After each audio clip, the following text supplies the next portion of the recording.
그 최근에 보니까 그 봉준호 감독하고 송강호 씨가 헐리우드 뭐 배우들과의 만남이 또 좀 많이 화제가 되고 있는 것 같습니다. 그렇습니다. 이제 전 세계적으로 인기를 끌다 보니까 수상도 많이 했고요. 방금 네. 말씀하신 것처럼 그러다 보니까 여러 사람으로부터 호평을 받고 있는 좋은 평가를 받고 있는데 짐 자무시라고 하는 영화 감독이 있습니다. 이분이 전 세계적으로 인디 영화계에서는 가장 거장이에요. 그러니까 네. 인디 영화를 만드는 부분에 있어서는 정말 전 세계적으로 알려져 있는 분인데 이분이 뭐라고 얘기했냐면 봉준호 감독의 기생충은 굉장한 히트작이다. 그렇게 전제를 하면서 몇 년 전만 해도 아시아적 취향이라고 언급했던 것이 이제는 주류가 됐다. 이렇게 얘기를 했어요. 네. 언론과 인터뷰에서. 그 말은 결국 그 자무시 감독 같은 경우에 평가를 들어보면 아시아 취향이라고 이렇게 치부되던 우리나라의 영화의 어떤 흐름 자체가 전 세계적인 취향과 맞아가고 있다는 네. 것이고 이건 글로벌한 스탠다드나 글로벌한 어떤 취향에 접근하고 있다. 이렇게 분석해 볼 수 있을 것 같고요. 예. 오바마 대통령 같은 경우도 본인이 자체 선정한 올해의 영화 리스트 18개를 선정해서 발표를 했습니다. 물론 본인이 이건 만든 겁니다. 네. 그 영화의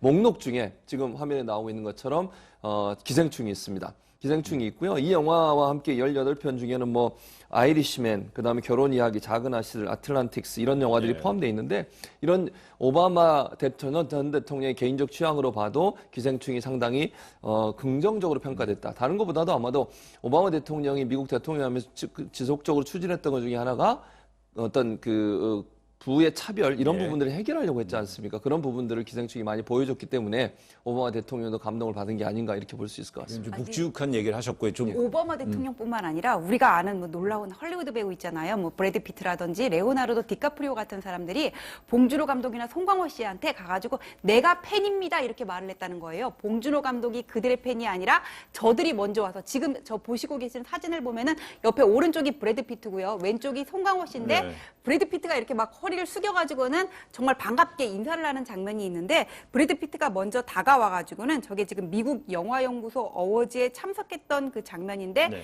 나 기생충 팬이옵니다 이렇게 먼저 반갑게 인사를 했다 그러고 얘기를 하고 있고 디카프리오 같은 경우에도 3일날 이제 골든글러브 시상식을 앞두고 로스앤젤레스 선셋타워에서 이제 기생충 파티를 열고 네. 있었는데 이때 리오나르도 디카프리오가 와가지고 정말 어메이징 시네마다 놀라운 영화다 이렇게 소감을 밝히기도 했다는데 지금 저 왼쪽 동그라미 안에 야구 모자를 푹 눌러 쓴 사람이 그 유명한 배우 레오나르도 디카프리오라고 합니다.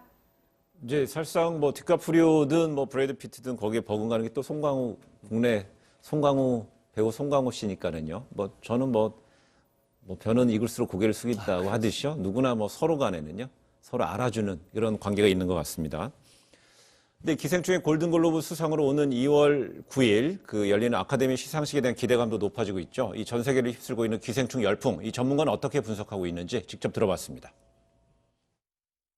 기생충이라는 작품이 이런 세계 영화계의 트렌드에 발맞춰서 그런 불평등과 양극화 문제를 풀어내고 있는데 아주 장르적으로 훌륭한 그런 호흡으로 이것을 풀어내고 있기 때문에 이번에 외국어 영화상을 받았기 때문에 아카데미 국제영화상도 수상 가능성이 상당히 높다 이렇게 볼 수가 있죠. 세계 3대 영화제에서 최고상을 받은 작품들이 간혹 아카데미 외국어 영화상을 수상한 경력이 있기 때문에 기생충도 지금 뭐 전미 비평가 협회에서 상을 받고 또 골든글러브에서도 수상을 했기 때문에 어느 때보다도 수상 가능성이 높다 이렇게 전망할 수 있을 것 같습니다.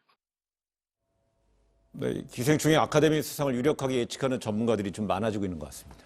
지금 이 송강호 씨 같은 경우에는 이 아카데미상 수상을 예측하는 골든더비라는 사이트가 있는데 여기서 나무조연상 후보로 지금 6위를 기록하고 있다고 해요. 네. 근데 송강호 씨는 지난 칸 국제영화제에서 왜 황금 종려상을 받은 적이 있지 않습니까? 거기서 이제 아카데미 수상 가능성에 대해서도 이제 질문을 받았는데 우리는 상을 받기 위해 이 영화를 만든 것이 아니다. 예. 하지만은 뭐 노미네이트가 된다면은 봉준호 감독에게 큰 도움이 될 것이다 이런 말을 한 적이 있다고 하고요. 그다음에 또 이 인터뷰에서 송강호 씨는 기생충이 여태까지 쌓아놓은 영화 배우로서의 한 캐릭터의 결정판이냐고 했더니 나는 앞으로도 계속적으로 다른 작품에 도전할 것이고 네. 본인을 국보가 아니냐, 대한민국 영화의 정말 국보가 아니냐 이런 묻는 질문에 대해서도 나는 그런 사람이 아니다. 그냥 배우일 뿐이다. 이렇게 겸손한 마음을 표현했다고 하는데 정말 그 영화라는 거는 그 자체에 빠져서 작품성 자체만을 위해서 매진해야 어떤 훌륭한 작품이 나오는 거고 상이라는 거는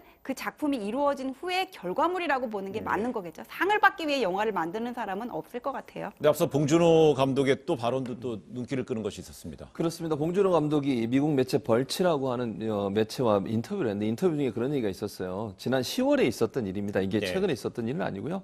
기자가 이렇게 물어봅니다. 한국 영화가 지난 20년간 세계 영화제에서 엄청난 영향을 끼쳤음에도 불구하고 왜 한 번도 오스카, 그러니까 아카데미상에 노미네이트 되지 않은 이유가 뭐라고 생각합니까? 이렇게 물었어요. 거기에 재치 있게 발언한 내용이 지금 말씀하신 겁니다. 이게 뭐냐면 아카데미, 그러니까 오스카상은 국제 영화제가 아니지 않습니까? 이건 녹화 영화제 아닙니까? 이렇게 얘기를 했어요. 그러니까 이게 이제 왜냐면 원래 출발은 미국의 평론가 협회, 거기서 아카데미라고 하는 협회가 있는데 거기서 선정을 해서 상을 주는 거거든요. 그러다 보니까 이제 미국 중심으로 이루어졌고 미국 국내에서 주로 이제 활동하는 영화들이 많이 상을 받았습니다. 물론 이제 최근에 국제 영화제들에 대해서도 문호를 개방한 부분은 있습니다. 그럼에도 불구하고 오랫동안 이제 미국 중심의 어떤 영화상이었기 때문에 그런 부분들을 지적해서 발언한 것이고 이 발언 이후에요. 부정적인 반응보다는 많은 네티즌들이나 SNS에서는 사이다 발언이다. 아카데미나 오스카가 좀 더 개방을 해야 된다. 이런 의견들이 훨씬 많아서 도리어 비판보다는 옹호가 더 많았다고 볼 수 있습니다.